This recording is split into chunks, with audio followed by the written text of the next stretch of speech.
দিতে। বাকিদের তিনি রেখে গেলেন তার বিশ্বস্ত ও দক্ষ সেনাপতি কিতবুকার অধীনে মিশর আক্রমণের জন্য।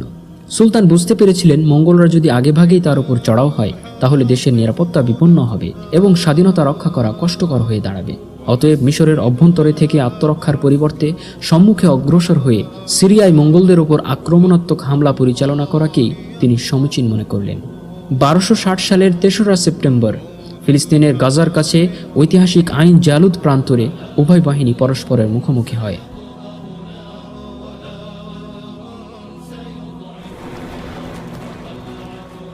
মামলুকরা স্থানীয় ভূপ্রকৃতি সম্পর্কে ভালোভাবে অবহিত ছিল। কৌশল হিসেবে কুতুস তার বাহিনীর একটি অংশকে স্থানীয় পাহাড়ে লুকিয়ে রাখেন এবং বাইবার্সকে একটি ক্ষুদ্র চৌকস সেনাদল দিয়ে পাঠিয়ে দেন মঙ্গলদের মোকাবেলায়।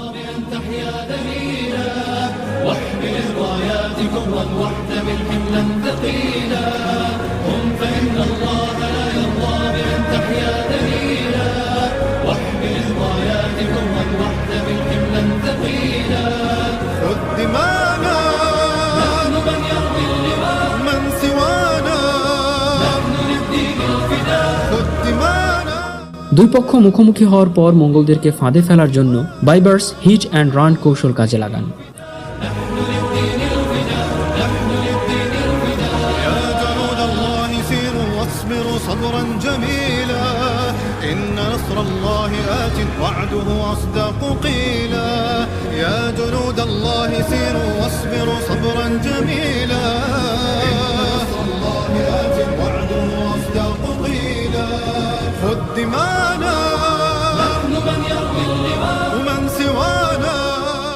আক্রমণ করে মামলুকরা পালিয়ে যাচ্ছে দেখে মঙ্গলরা তাদের ধাওয়া করে।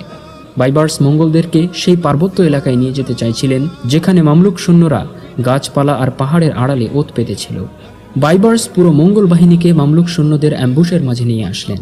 কিতবুকা বাইবার্সের চাল বুঝতে পারেনি, তাই সে তার সৈন্যদের পলায়ন পর বাইবার্সের পিছনে ছুটতে আদেশ দিলেন। যখনই মঙ্গলরা পার্বত্য এলাকার কাছে গিয়ে পৌঁছল তখনই মামলুক সৈন্যরা তাদের সামনে আবির্ভূত হলো। সাথে সাথে দুই পাশ থেকে মঙ্গলদের ওপর নেমে আসলো তীর বৃষ্টি।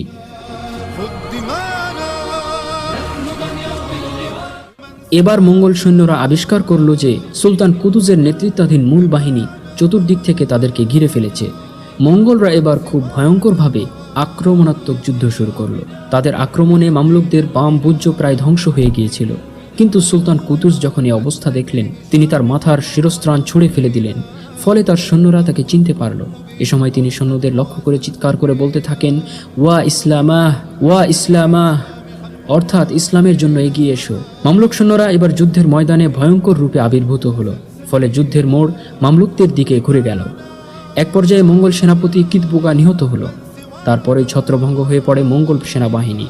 পালিয়ে যেতে থাকে দিক বিদিক বিক্ষিপ্ত মঙ্গলরা। কমান্ডার বাইবার্সের নেতৃত্বে কুতুজের সৈন্যরা প্রায় 300 কিলোমিটার পথ তাড়িয়ে গুটি কয়েকজন বাদে সকল হানাদার মঙ্গল সৈন্যকে হত্যা করে।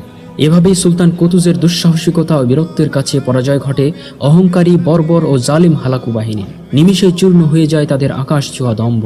শুধু মধ্যপ্রাচ্যেই নয়, পৃথিবীর ইতিহাসে সবচেয়ে গুরুত্বপূর্ণ যুদ্ধগুলোর মধ্যে একটি হলো আইন জালুতের যুদ্ধ। কেননা এই যুদ্ধে সুলতান কুতুজ হেরে গেলে উত্তর আফ্রিকা, স্পেন ও ইউরোপ পরিণত হতো বাগদাদ, সমরকান্দ ও বেইজিংয়ের মতো ধ্বংসস্তূপে।